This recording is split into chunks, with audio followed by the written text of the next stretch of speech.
This is a special edition of KTSM 9 News Small Town Spotlight. KTSM 9 News at 6, out of the studio and in the community as we continue with our Small Town Spotlight series this summer. We are coming to you live today from Canutillo, Texas, just a short drive away from our studios in West El Paso. Good evening and thank you for joining us. I'm Andy Morgan. And I'm Monica Cortez, and today we are at this very beautiful place called Camino Real Terminal, and it is just a beautiful venue.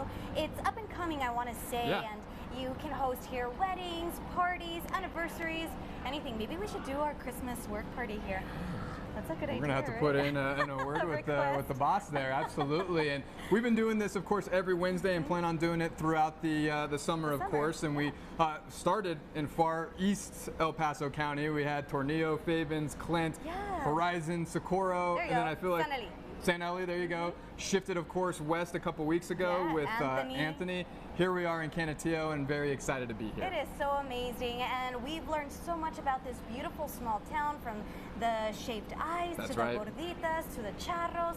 It's just incredible. Absolutely. A little bit of everything. If looks like I'm glistening here a little bit, it's because it's really hot here. It's hot, it's humid, and it looks like our triple-digit streak is continuing. So let's go on and send it over to Robert. Robert, tell us, what is going on, how hot is it, and how much fun are you having? Well, let's start with the good news. The good news is that the excessive heat warning, the highest level of warning for heat, expires at 6 o'clock tomorrow morning. The bad news is that when I drove in earlier this afternoon, this was a brand new car.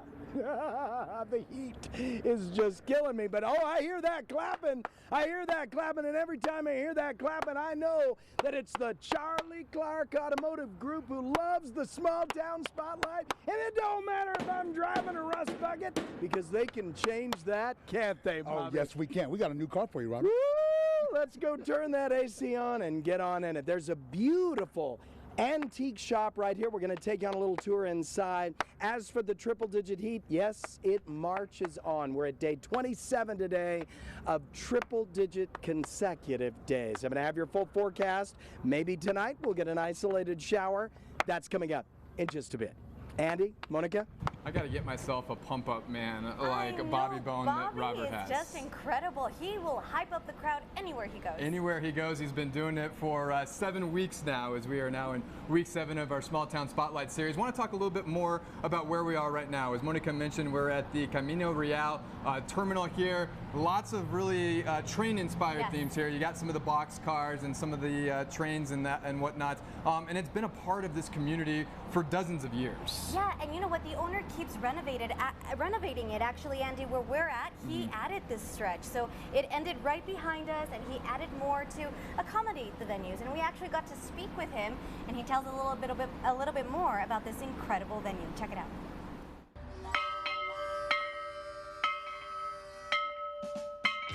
It's a very short drive, and you feel like you're in the country. It feels like it's not as hot as the city. You know, we have a lot of grass, we have some fountains, we have a pond. So it's a very nice place to come and look around, because this place has been here for, I don't know, 40, 50 years. And a lot of people passes by here on Doniphan, and they just look, but they haven't come. You can see we have 3 train cars. One is like an observatory and 2 cabooses. It's an event center, it's a venue, okay? So we have from weddings, quinceañeras, birthday parties, retirement parties, piñatas, whatever, anniversaries. And we do offer catering, tables, chairs, linens. We have valet parking, waiters, bartender, everything. So we can help you with the party, you know, in everything you need. And we have a lot of antiques, old stuff, some nice stuff, from high-end prices to a piece of wood, a piece of iron. It's something for everybody. We're in the business of restoring classic cars and sell them. So we got everything here. We got our shop, the antique place, the venue, and our home. We work here, we live here. Now we are Canutillo residents. We feel real blessed. We thank God a lot to put us here. We don't know why and how and what's the purpose, but we are here. We're very happy and hoping and waiting for whoever wants to come and visit.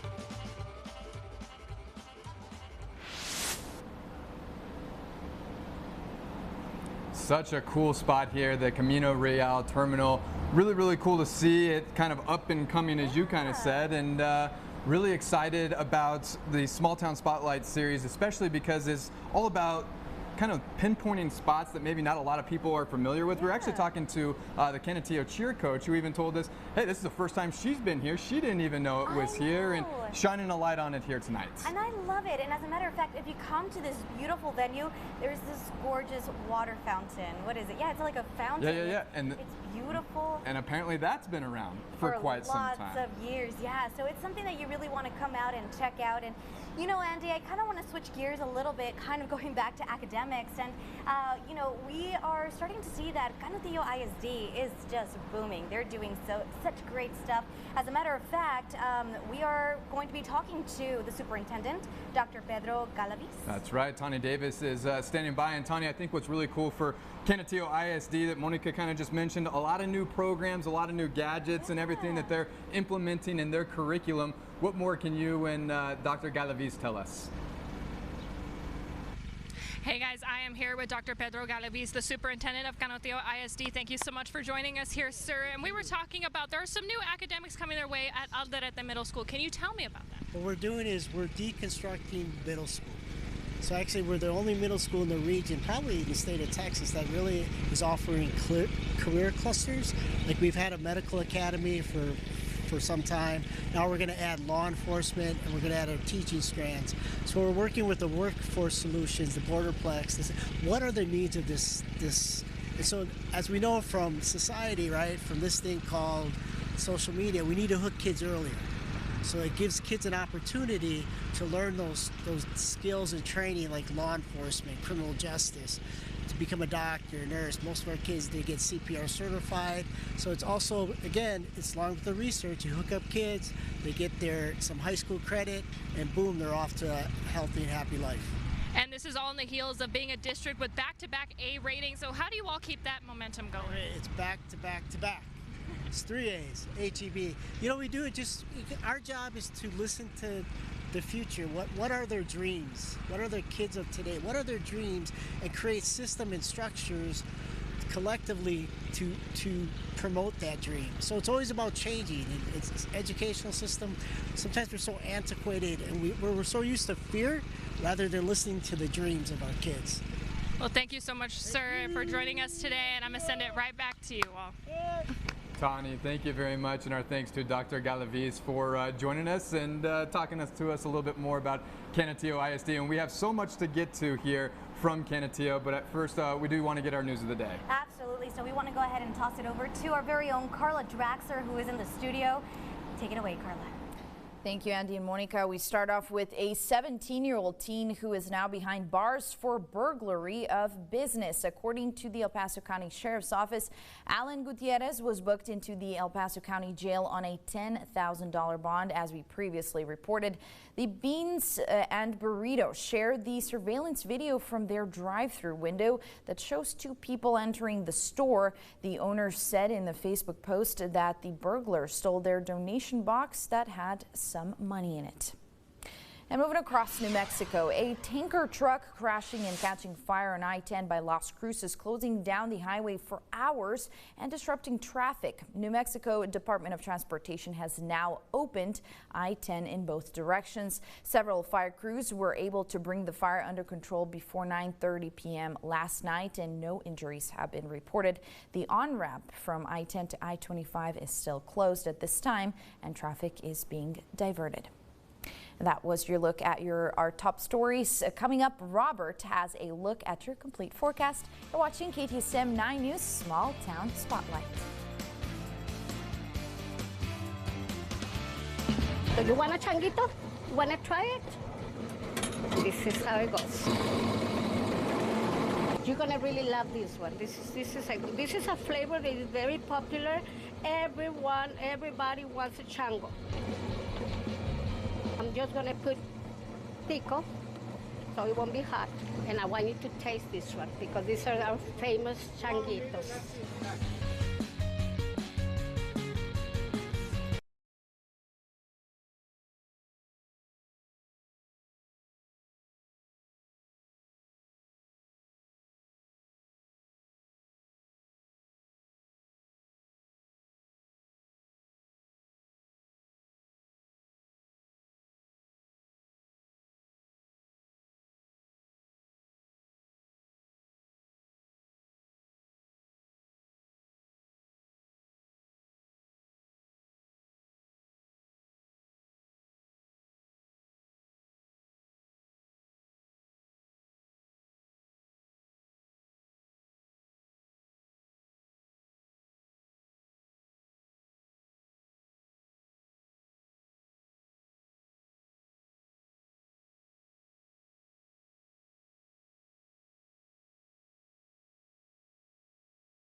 For $3.98. Buy direct from the warehouse. $69.95 Market Avenue. Your local weather authority, Robert Bettis, the Borderlands' only certified broadcast meteorologist.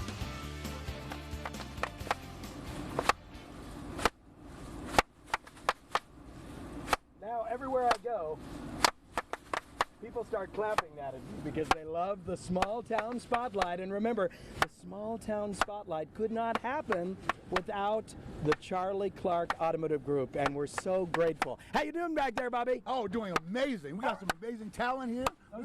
Those Canutillo cheerleaders have prepared a special cheer just for us. Are you ready? Oh, I'm ready. Okay. Let's go. Let's talk about the heat, and then we'll all do a cheer. Here's your forecast. Unfortunately, 27 days in a row of consecutive triple-digit heat as our heat wave streak continues in the history books.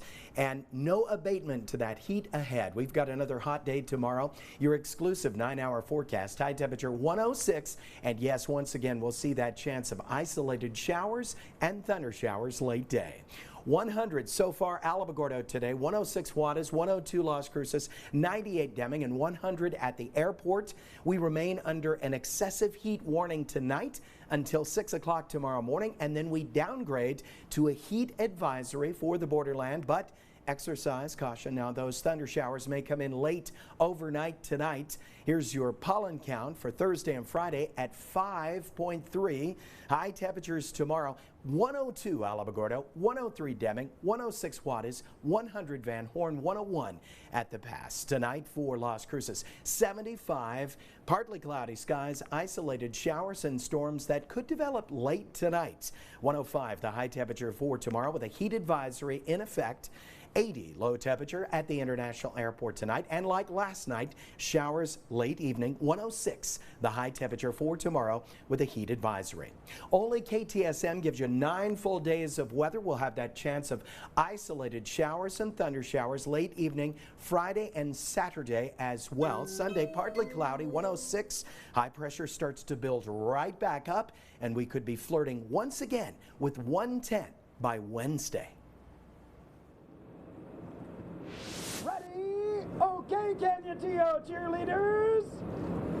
C-A-N-U-T-I-double-L-O. Let's go. It's too hard to spell. N-U-T-I-double-L-O. Let's go. Ha, what else? N-U-T-I-double-L-O. Let's go. What else does O stand for?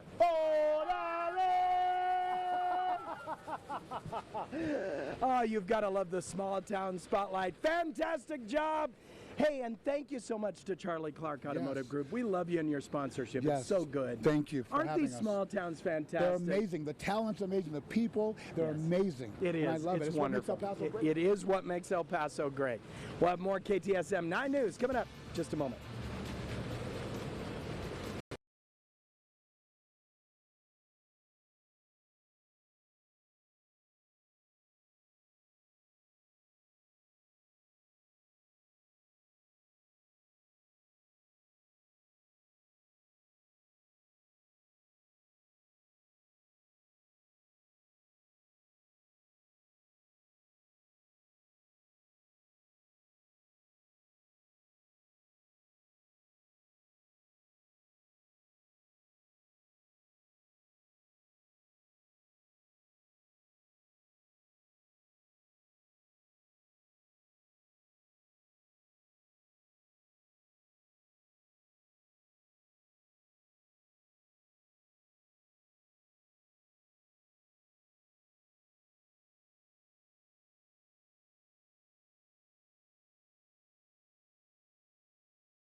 Follow KTSM 9 News on Twitter, putting local first.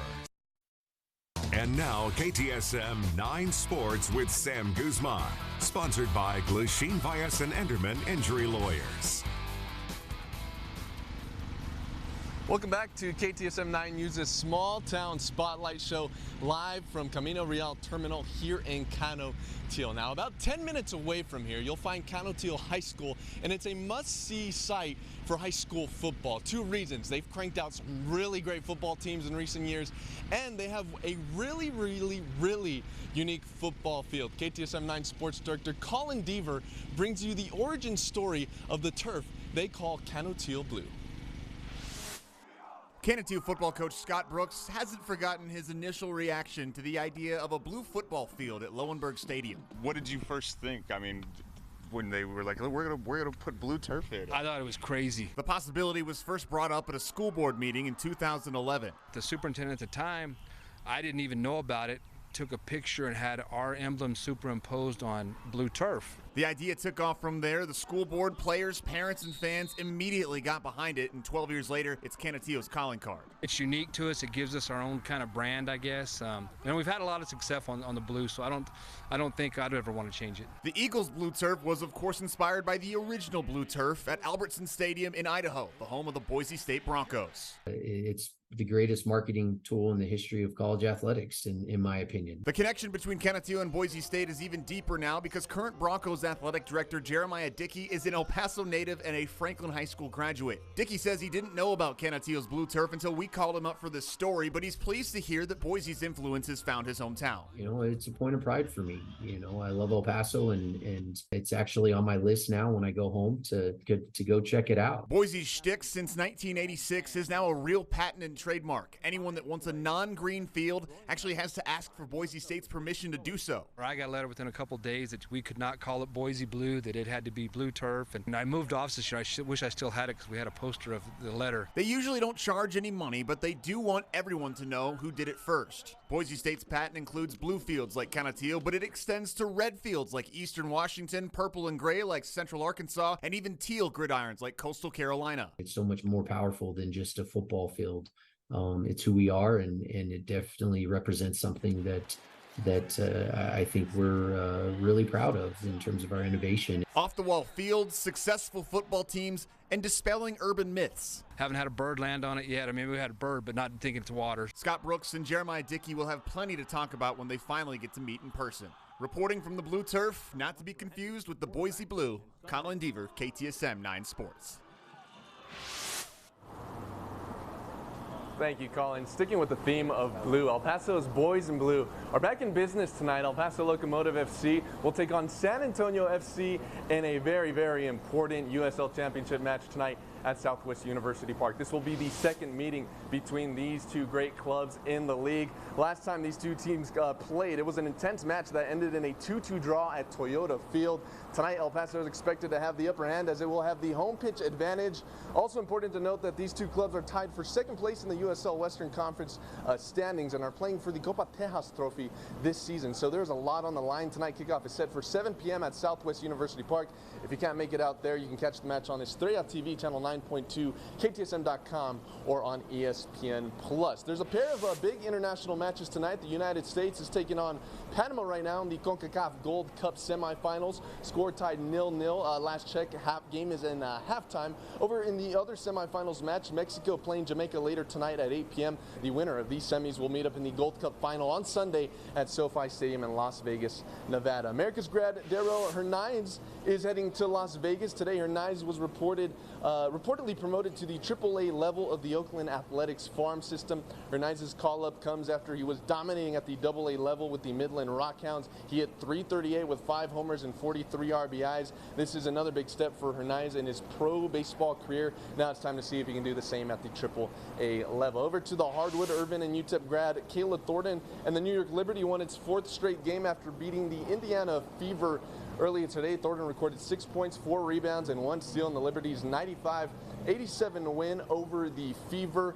Thornton and the Liberty sit on top of the WNBA Eastern Conference standings 18 games into the season. The Liberty will look to continue its great regular season run against Thornton's former team, the Dallas Wings, next Wednesday. Finally, former UTEP basketball star Bryson Williams scored 7 points and hauled in 3 rebounds in the LA Clippers' 83-74 win over the Memphis Grizzlies. Williams is, of course, looking for another opportunity to impress NBA executives in this year's summer league.